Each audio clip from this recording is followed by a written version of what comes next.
The jungle is a liar. If you walk through the Petén Basin of northern Guatemala today, you are walking through a deception of greenery. The canopy is thick, blotting out the sun. The air is heavy with the humidity of rotting vegetation, the scream of howler monkeys, and the buzz of insects. It feels ancient, untouched, and primeval.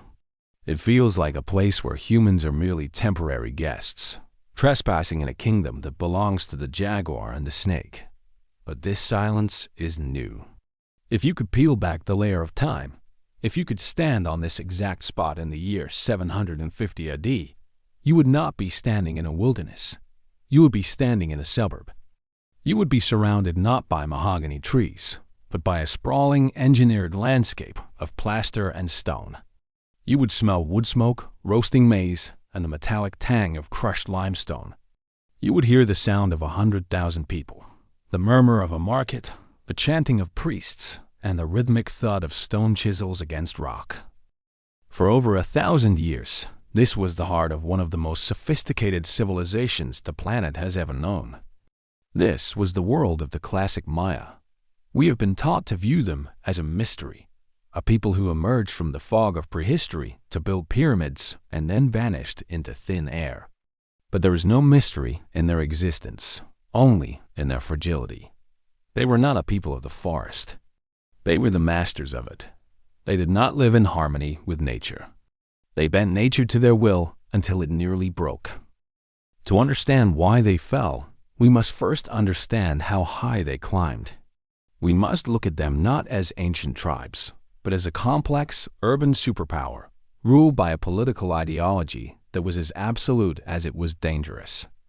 We must look at the center of their universe, the city of Tikal. In the 8th century, Tikal was not a ruin of gray stone. It was a beacon of red. The Great Pyramids, which today stand like skeletal fingers poking through the canopy, were covered in thick layers of stucco and painted a blood red that would have been visible for miles. This was the New York of the Maya world, a metropolis of perhaps 60 to 90,000 people, with a supporting population in the surrounding hinterlands numbering in the millions. At the center of this urban machine stood a single figure, the Kahul Ajo, the Divine Lord. The political system of the Maya was built entirely around the body of the king. He was not merely a head of state. He was the axis mundi, the world tree, the living conduit between the chaotic underworld of Xibalba, the middle world of humans, and the celestial upper world of the gods. In the eyes of his subjects, the Kahul Ajo did not just rule the city. He sustained it. The sun rose because he performed the rites. The crops grew because he shed his blood. The life of a Maya king was a life of agonizing ritual. We see them in the stone stele, dressed in jade and quetzal feathers, holding the scepter of power. But the reality was visceral. To keep the universe in motion, the king had to open the portal to the other world. He did this through bloodletting. On the auspicious days of the calendar, in the dark recesses of the temple, the king would use a stingray spine or an obsidian blade to pierce his tongue, his ears, or his genitals. The blood would drip onto bark paper, which was then burned. As the smoke rose, twisting into the shapes of the vision serpent, the king would enter a trance. In the smoke, he communed with the ancestors. He asked for guidance, for victory in war, and most importantly, for rain. This was the social contract of the classic period. The common people gave the king their labor, their maize, and their sons for his wars. In exchange, the king gave them cosmic stability. As long as the king bled, the corn would grow. It was a system of absolute power, but it carried an absolute burden. If the rains failed, it was not a meteorological event. It was a theological failure. It meant the king was broken. This obsession with order extended to time itself. The Maya were the lords of time. While Europe was muddling through the early Middle Ages, the Maya astronomers were tracking the movement of Venus with an error of less than 2 hours over 500 years. They developed a long count calendar, a mathematical masterpiece that did not just track the days of the year, but placed the current moment within a cycle of creation spanning millions of years. They viewed time not as a straight line, but as a burden carried by the gods. Each day was a living entity, a load strapped to the back of a deity who marched it across the sky. The job of the king and his priests was to know which god was carrying the burden, so they could predict the nature of the day. Was it a day for planting? A day for war? A day for silence? They built their cities as giant clocks, aligning their temples so that the sun would rise over specific points on the equinoxes and solstices. They tried to mathematize destiny. But this intellectual brilliance was housed in a precarious environment. The Maya lowlands are a paradox. It looks like a lush rainforest, but for a farmer, it is a green desert. The soil is thin and poor, sitting atop a shelf of porous limestone. When it rains, the water does not pool in rivers. It seeps straight down through the rock, vanishing into deep underground caves and aquifers that are often inaccessible. There are very few major surface rivers in the northern Petun. This means that for 4 months of the year, the dry season, the Maya lowlands are a dust bowl. The clay cracks. The plants wither. To build a civilization of millions in a landscape with no surface water required an engineering feat that rivals the aqueducts of Rome. The solution was a massive, landscape-scale intervention. We see this most clearly in the city of Palenque, the jewel of the Western Maya world. Ruled by the great King Pakal, whose sarcophagus lid has become the most famous image of Maya art, Palenque was a masterpiece of hydraulic engineering. Because they could not rely on rivers, the Maya turned their cities into giant funnels. They paved their great plazas not just for walking, but to act as catchment areas. Every drop of rain that fell on the stone temples and the stucco courtyards was channeled into underground conduits, directed through pressurized pipes, and stored in massive reservoirs called aguadas. These were not muddy ponds. They were stone-lined, filtered tanks, capable of holding millions of gallons of water. In Tikal, the reservoirs were lined with clay and sealed to prevent leakage. They used sand filtration systems to keep the water potable. The king literally controlled the tap. The reservoirs were often located next to the palaces and the temples. In the dry season, when the sky was a relentless, cloudless blue, the people would look up at the Acropolis and know that the water, the fluid of life, was being held in the hands of the Keul Aja. But the engineering went beyond water. To feed this exploding population, they terraformed the jungle. Modern LiDAR technology, laser mapping, that strips away the trees, has recently revealed the shocking truth of the Maya landscape.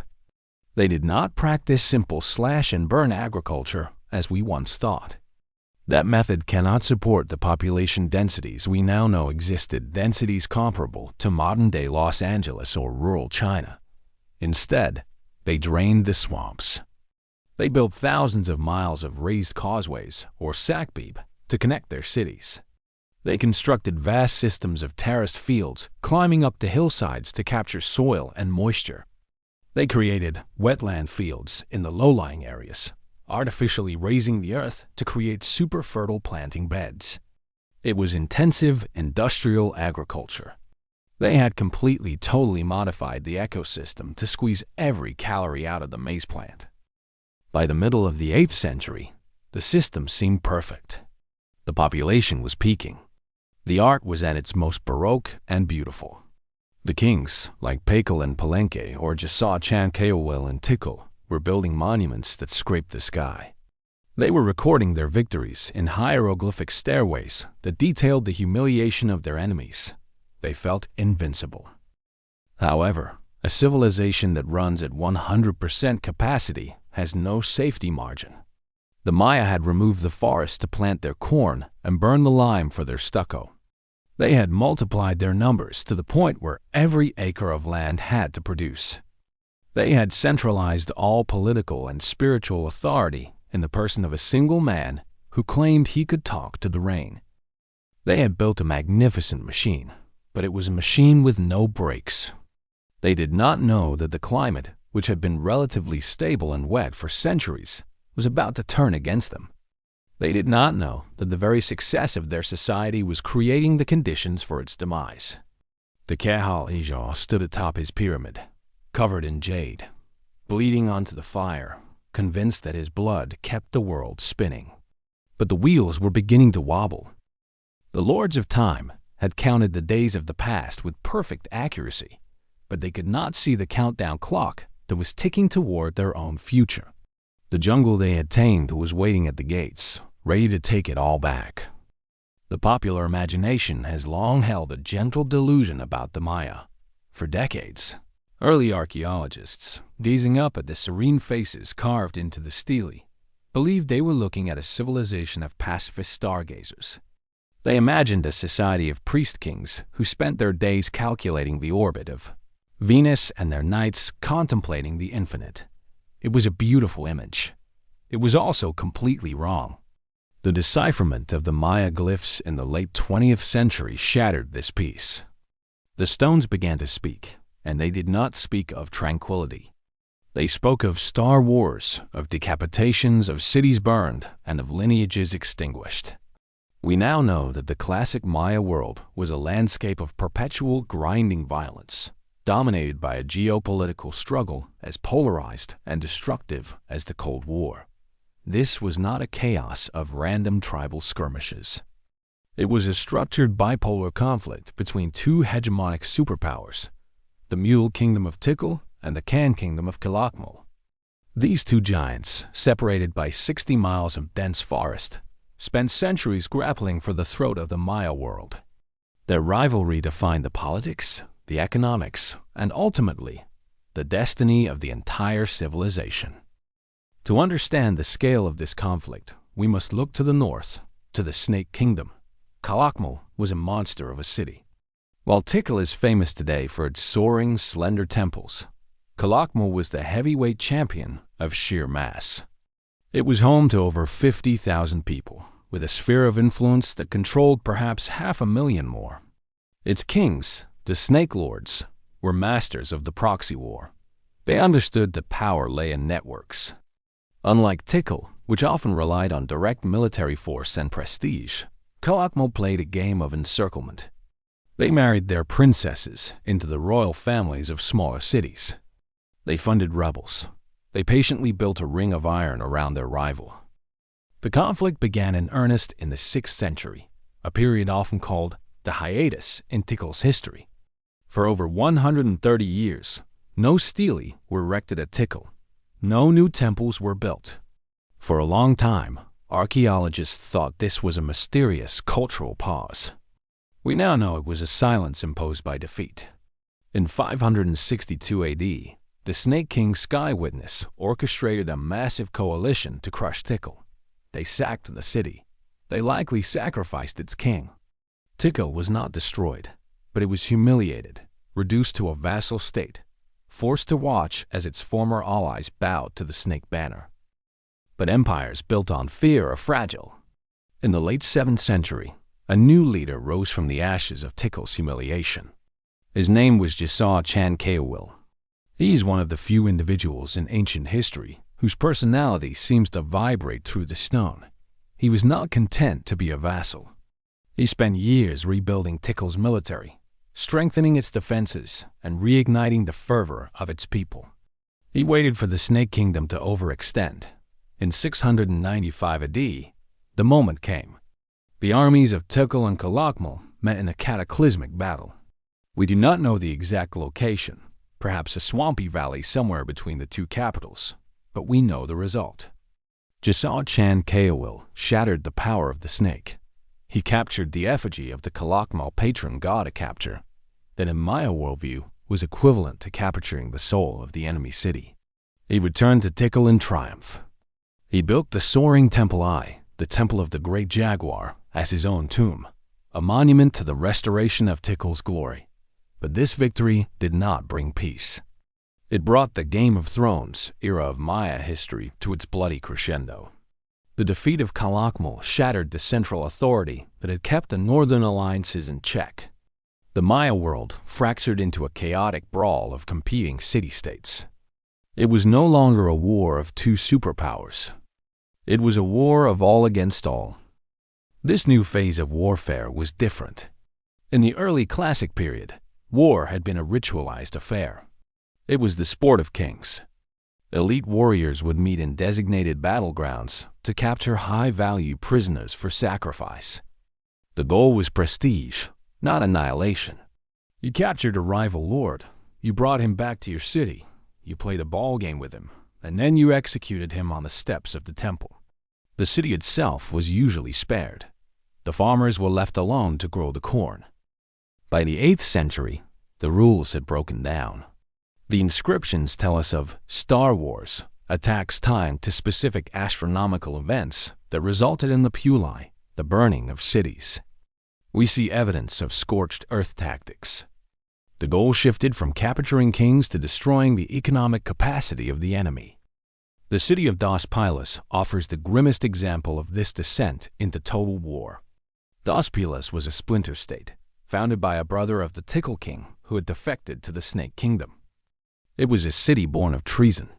For decades, it thrived as a militarized outpost. But as the geopolitical order collapsed, Dos Pilas found itself in the crosshairs. The archaeology of Dos Pilas is a snapshot of panic. In the final years of the city, the people stopped building temples and started tearing them down. They ripped the facing stones off the beautiful royal palaces to build hasty, desperate kill zones. They constructed 2 concentric walls of palisades around the central plaza. This was not a fortress designed by engineers. It was a bunker built by terrified refugees. The farmers moved into the plaza, bringing their pigs and their corn with them, huddling in the shadow of the royal throne. It didn't work. The city was overrun in 761 AD. The throne was smashed. The royal family was likely butchered. The city was abandoned, never to be reoccupied. This was the new reality. Cities were not just changing hands. They were dying. This endless warfare came with a terrible price tag. To maintain these massive armies, to build the fortifications, to pay the mercenaries, the kings had to squeeze their populations harder. The divine contract was fraying. The peasants were being asked to give more food and more sons to a state that could no longer protect them. And there was a deeper, more insidious cost. The war for supremacy had become a war of competitive consumption. The kings of the late classic period were locked in a theater state arms race. To prove they were powerful, they had to feast more, build bigger, and perform more elaborate rituals. This required resources, jade, cacao, textiles, and above all, labor. The landscape was being exhausted not just by agriculture, but by the war economy. The forests were being cut down to build palisades and to burn lime for the victory monuments. The farmers were being pulled from the fields to fight in the shield walls. The delicate balance of the Maya ecosystem was being disrupted by the boots of marching armies. In the valley of the Usumacinta River, the city of Yaxchilan provides a glimpse into this aristocratic hyperviolence. The lintels of Yaxchilan are famous for their depictions of royal women, like Lady Zoc, engaging in bloodletting. But they also show the kings, like Shield Jaguar and Bird Jaguar, standing over cowering captives. The art is obsessed with dominance. It projects an image of absolute control. But if you look closely at the dates, you see a feverish frequency. The rituals are happening more often. The wars are becoming annual events. It is the behavior of a regime that knows it is losing its grip, trying to assert authority through a drumbeat of violence. By the end of the 8th century, the 2 superpowers, Tikal and Calakmul, were exhausted giants. They had bled each other white. They had destroyed the middle powers that acted as buffers. They had militarized the entire society. And they had done all this while the sky was slowly turning against them. The tragedy of the Maya superpowers is that they were fighting the wrong war.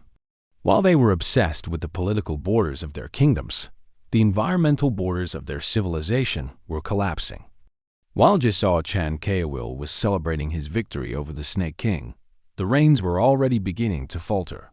The kings were looking horizontally at their human enemies when they should have been looking up. The Game of Thrones was about to be interrupted by a force that no obsidian spear could parry. The war had weakened the body of the Maya politic, just as the fever of the drought was about to set in. The wars of the 8th century had bled the Maya world, but war alone rarely kills a civilization. Societies are resilient. They can absorb the loss of armies, the burning of palaces, and the death of kings. They can rebuild. But there is one enemy that cannot be negotiated with, one enemy that no army can defeat: hunger. By the dawn of the 9th century, the Maya were about to face an adversary that would strike at the very biological foundation of their existence. The Great Thirst was coming. For generations, the Maya had lived in a delicate balance with their environment. They were masters of water management, collecting the rain in the wet season to survive the dry season. But this mastery was based on a climatic assumption that the rain would come. For over 1,000 years, it had. The Classic period had coincided with a remarkably stable climatic window, a Goldilocks era of predictable rainfall that allowed the population to explode. But the Maya had unknowingly walked into a trap. They had expanded their population to the absolute limit of the land's carrying capacity, consuming every resource, farming every acre, assuming that the favorable weather was a permanent gift of the gods. They were wrong. Around 800 AD, the climate patterns of the Central American Isthmus began to shift violently. The intertropical convergence zone, the band of rain that waters the tropics, moved south. The result was a series of catastrophic droughts that would hammer the Yucatan Peninsula for a century. We know this not from myths or stele, but from the chemistry of the earth itself. In the sediment of Lake Chechencanab in the Yucatan, scientists have found the smoking gun. By analyzing the layers of gypsum, a mineral that precipitates only when water evaporates and salinity rise, they have reconstructed a timeline of disaster. The data is terrifying. It shows that between 800 and 900 AD, annual rainfall in the Maya lowlands dropped by 40 to 60%. And this was not a slow decline. It came in pulses, 3 distinct megadroughts lasting decades at a time. For a civilization dependent on rain-fed agriculture, this was the apocalypse. The first pulse hit just as the wars between Tikal and Calakmul were winding down. Imagine the farmer in the hinterlands of Patexpatan. He plants his maize in May, watching the sky for the thunderheads of Chak, the rain god. But the clouds do not gather. The sun beats down on the limestone fields. The young corn stalks, the green gold of the Maya, turn yellow and wither. The aguadas, the great reservoirs that sustain the cities, begin to shrink. The water level drops, exposing the green slime on the stone walls, then the mud, and finally, the cracked, dry earth. But the drought was not purely an act of nature. It was an act of suicide. The Maya had engineered their own microclimate disaster. To build their white cities, they needed lime. To get lime, they had to burn limestone. To burn limestone, they needed wood. It takes 20 trees to produce enough plaster to cover just 1 square meter of a temple wall. Multiply that by thousands of temples, palaces, and plazas, and you have an ecological catastrophe. They had stripped the forest for fuel and for farmland. Without the canopy to trap moisture and break the wind, the land heated up. This albedo effect meant that the ground reflected more heat back into the atmosphere, pushing the rain clouds away. The Maya had literally changed the weather over their own heads. They had cut down the trees that brought the rain to build monuments to the gods who controlled the rain. It was a tragic feedback loop of piety and destruction. As the reservoirs ran dry, the crisis moved from the fields to the palaces. The political legitimacy of the Keul Ajo evaporated with the water. Remember, the king's primary job was not legislation. It was cosmic maintenance. He was the rainmaker. When the drought persisted for 5 years, 10 years, 20 years, the people did not just blame the weather. They blamed the king. His rituals were failing. His blood was no longer potent. The gods had turned their backs on him. We can see the desperation in the archaeology. In the caves of Belize, deep in the underworld, we find evidence of frantic, terrifying rituals. The Maya believed that caves were the homes of the rain gods. As the surface world dried up, they went deeper into the dark. They brought jars of grain food they could barely spare as offerings. And when the grain didn't work, they brought their children. The skeletons of sacrifice victims from this period show signs of malnutrition. They were sacrificing starving children to starving gods. The social fabric began to tear. Hunger is the great solvent of society. The intricate trade networks that moved jade, obsidian, and salt broke down because the porters could not be fed. The artisans stopped carving steely because the stone dust was too thirsty work. The cities, once the engines of culture, became traps. A city of 50,000 people with no water is not a civilization. It is a tomb. Disease followed the famine. As the water levels in the reservoirs dropped, the remaining water became stagnant and concentrated with bacteria. Dysentery and fever would have swept through the crowded urban centers. The bodies would have piled up faster than they could be buried. The sweet smell of the garden that the Spanish would later describe was replaced by the stench of death. The Great Thirst was not a single event, but a grinding century-long ordeal. It dismantled the Maya world from the bottom up. The farmers, the backbone of the society, realized that the social contract was void. They looked at the white pyramids, shimmering in the relentless heat, and saw them not as holy mountains, but as useless piles of stone. They stopped bringing their tribute. They stopped obeying the labor drafts. And then they did the only thing that makes sense when the land dies. They left. The migration began. It was not an organized retreat, but a chaotic dispersal. Families packed their meager belongings and walked away from the great cities of the Petan. They moved north, toward the coast, or south into the highlands, looking for water, looking for soil that wasn't dust. They left the kings alone in their empty plazas, shouting prayers at a blue, indifferent sky. The water was gone, and with it, the illusion of divine power. By the middle of the 9th century, the Maya lowlands had become a landscape of ghosts. The drought had stripped the land of its vitality, but the final death blow to the civilization did not come from the sky. It came from the streets. For 6 centuries, the institution of the Kail Ajo, the divine holy lord, had held the Maya world together like a keystone in an arch. It was a system based on a simple, terrifying promise. The king is the universe. If the king falls, the world falls. But as the reservoirs turned to dust and the children died of fever, the people of the Petan looked at their invincible monarchs and realized a dangerous truth. The arch could stand without the keystone. In fact, perhaps the keystone was the weight that was crushing them. The collapse of the classic Maya was not just a demographic disaster. It was a political revolution. It was the breaking of the kings. The archaeological record from this period does not show a unified response to the crisis. Instead, it shows a fracturing of authority that spiraled into chaos. In city after city, we see evidence that the elites tried to hold on to power with desperate, almost pathetic measures. They built walls not around their cities to keep invaders out, but around their own palaces to keep their subjects out. They barricaded themselves in the acropolises, hoarding the remaining water and food, performing rituals that had become hollow performances for an empty theater. But the mandate of heaven had been revoked. The common people, the farmers, the potters, the masons, who had spent generations hauling stones to build temples for the glory of a single family, finally put down their burdens. They stopped believing. And when a civilization stops believing in its own organizing principle, it does not slowly fade away, it snaps.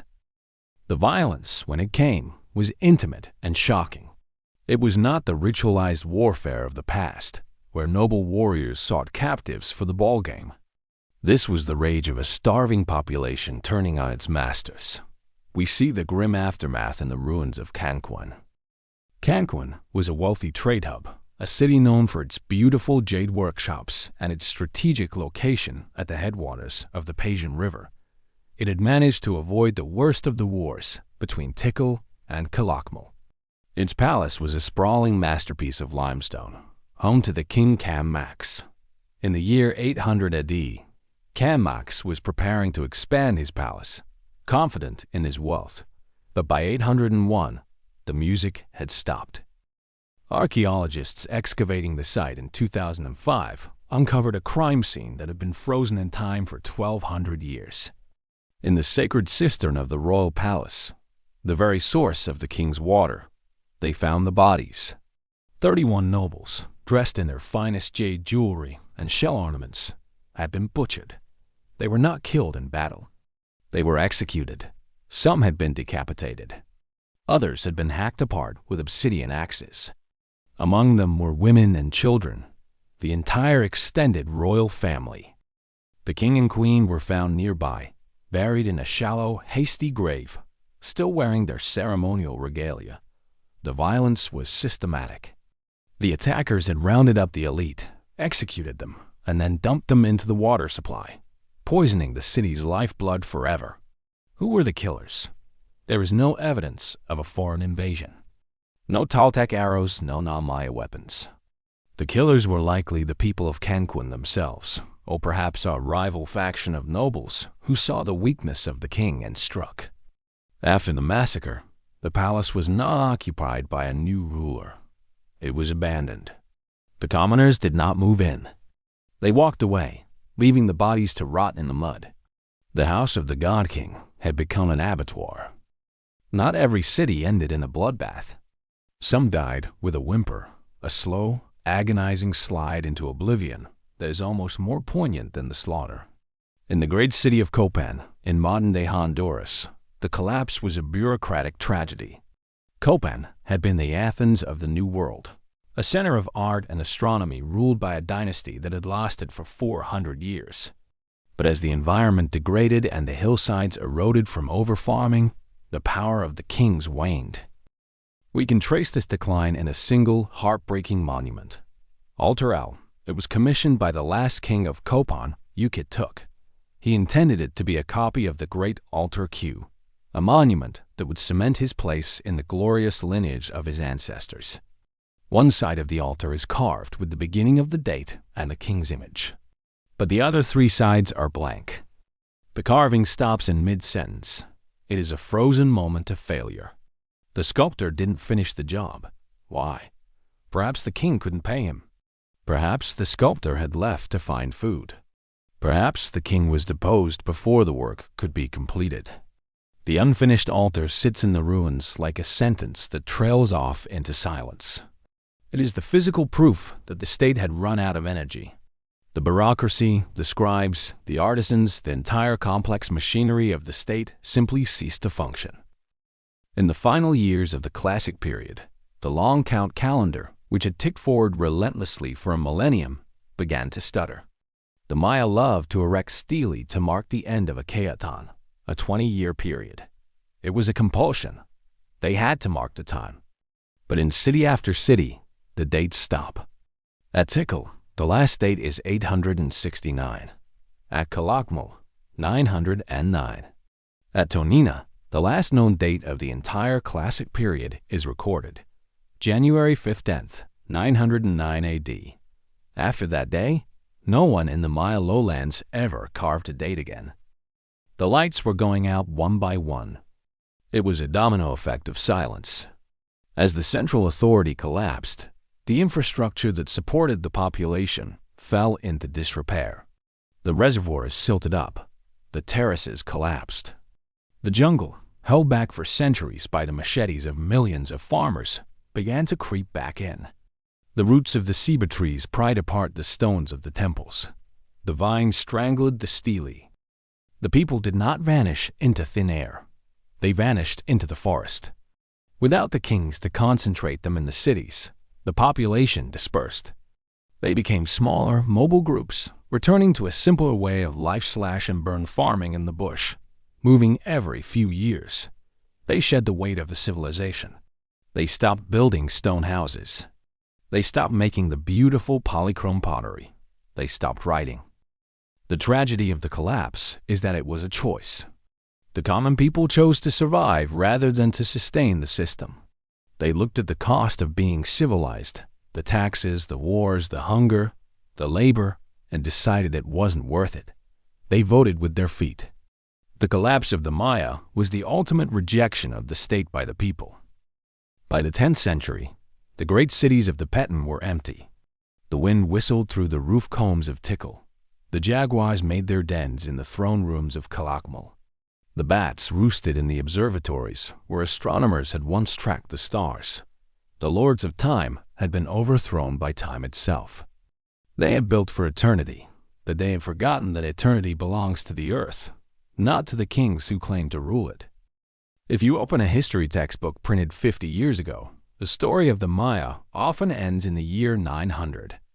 The chapter closes with the image of vines strangling the great temples of Tikal, implies a mysterious extinction, and then skips forward 6 centuries to the arrival of Columbus. This is the myth of the vanishing, and it is one of the most stubborn and incorrect narratives in human history. The Maya did not vanish.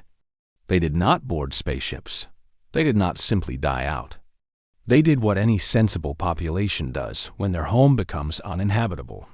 They moved. As the lights went out in the southern lowlands, a new dawn was breaking in the north. The refugees from the Petun collapse migrated upwards into the Yucatan Peninsula. Here, the geology is different. The water table is accessible through massive sinkholes called cenotes. The rainfall, while scarce, was enough to sustain a different kind of life. And here, they built a new world, the post-classic civilization. The jewel of this new era was Chichen Itza. If Tikal was the New York of the classic period, vertical, dense, and hierarchical, Chichen Itza was its Rome. It was a cosmopolitan, imperial city that blended Maya traditions with influences from central Mexico, specifically the Toltecs. The architecture changed. The steep, claustrophobic temples of the south were replaced by broad, colonnaded halls. The art shifted. The obsession with the single divine king, the Cajol Ajo, faded. In Chichen Itza, and later in the city of Mayapan, the Maya experimented with democracy, or at least oligarchy. They developed a system called multipale joint rule. They were no longer ruled by a god king who claimed to own the sky. They were ruled by councils of lords, wealthy merchant families, and lineages that shared power. It was a more stable secular form of government. It was less prone to the catastrophic ego-driven wars of the past. The Maya had learned from their apocalypse. They had evolved. This post-classic world was vibrant. It was a world of seagoing traders. The Maya built massive canoes capable of carrying 20 tons of cargo, navigating the coastline from Mexico all the way to Panama. They traded turquoise, gold, and cotton. When the Spanish first encountered a Maya trading canoe in 1502, they were astonished by the quality of the textiles and the precision of the maps the captain carried. This was not a dying civilization. It was a commercial empire in full swing, but the final test was approaching from the east. The arrival of the Europeans was a catastrophe that would make the 9th century drought look mild by comparison. However, the story of the Maya conquest is radically different from the story of the Aztecs or the Incas.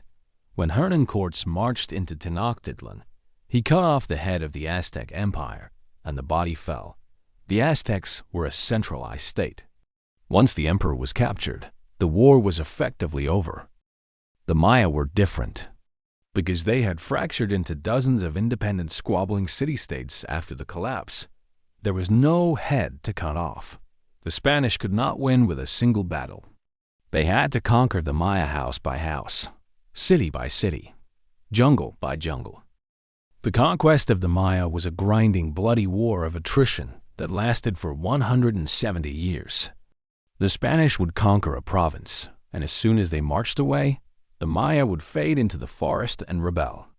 The geography that had defeated the classic kings now defeated the conquistadors. The jungle was a weapon.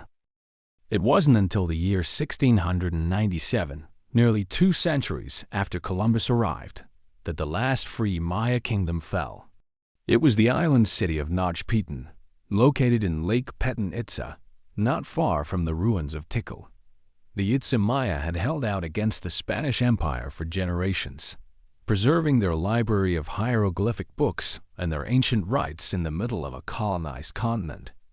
When the Spanish finally stormed the island with arquebuses and a purpose-built galley, the last Maya king, Kanek, did not surrender.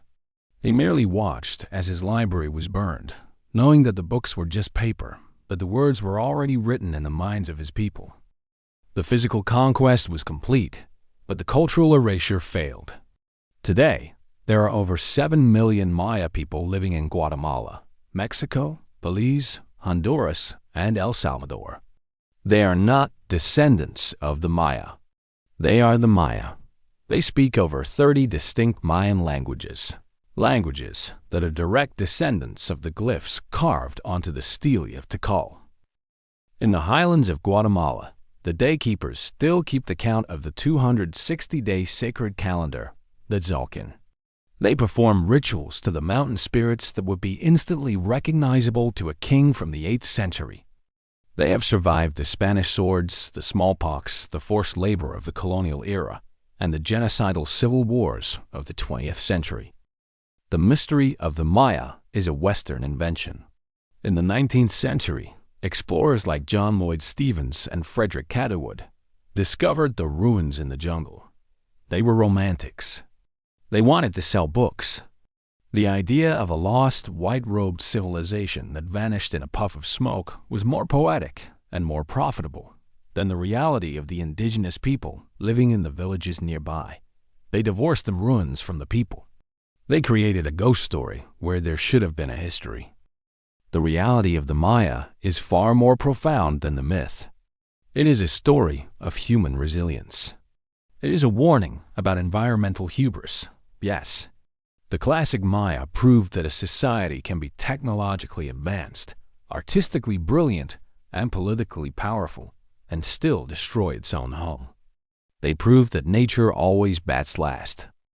But they also proved that collapse is not the end. A civilization is not defined by its stone monuments. It is defined by its ability to adapt.